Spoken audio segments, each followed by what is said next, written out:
खुशामदीद और A to Z news के साथ मैं हूं ईमान फातिमा। नजर डालते हैं आज की अहम खबरों पर। खबर शामिल करती हैं उकाड़ा से district reporter A to Z news Malik Abbas की रिपोर्ट के मुताबिक हुकूमत पंजाब का सब्सिडी वाले आटा की सरकारी गाड़ी से उतरते ही दिन दिहाड़ी ब्लैक में फरोख्त का इंकशाफ, जबकि प्राइस कंट्रोलर मजिस्ट्रेट गायब, दूर दूर तक निशान दिखाई नहीं देता। सभी मुफ्ती की तनख्वाहें हड़प कर रहे हैं। गरीबों का कोई परेशान हाल नहीं, बहती गंगा में सब हाथ साफ करने लगे।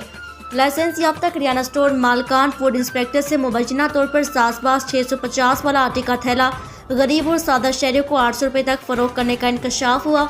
तफसीलात के मुताबिक गुजरा शाह मुकीम समेत गिरदनवा की दही इलाका जात में पंजाब हुकूमत की तरफ से भेजा जाने वाला आटा, जो कि सब्सिडी के जरिए गरीबों को दिया जा रहा था। किराना स्टोरों के मालकान ने 10 किलोग्राम आटे का थैला की मसनूई किल्लत पैदा करके न सिर्फ हुकूमत पॉलिसीज को बदनाम करने की कोशिश की। आटे का थैला सरकारी रेट 650 रुपये की बजाय होटलों और दीगर अफराद को 750 से लेकर 800 में ब्लैक फरोख्त करके बेखौफा कतर मन मर्जी जारी रखे हुए हैं।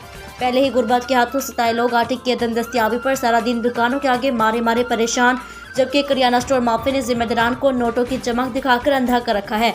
वज़ीर आला पंजाब चौधरी परवेज इलाही से इल्तिमास है कि नोटिस लेते हुए आटे की ब्लैक में फरोख्त करने वाले नासिर, मार्केट में मसनूई किल्लत पैदा करने वालों और इनके आलाकारों के खिलाफ सख्त कार्रवाई की जाए।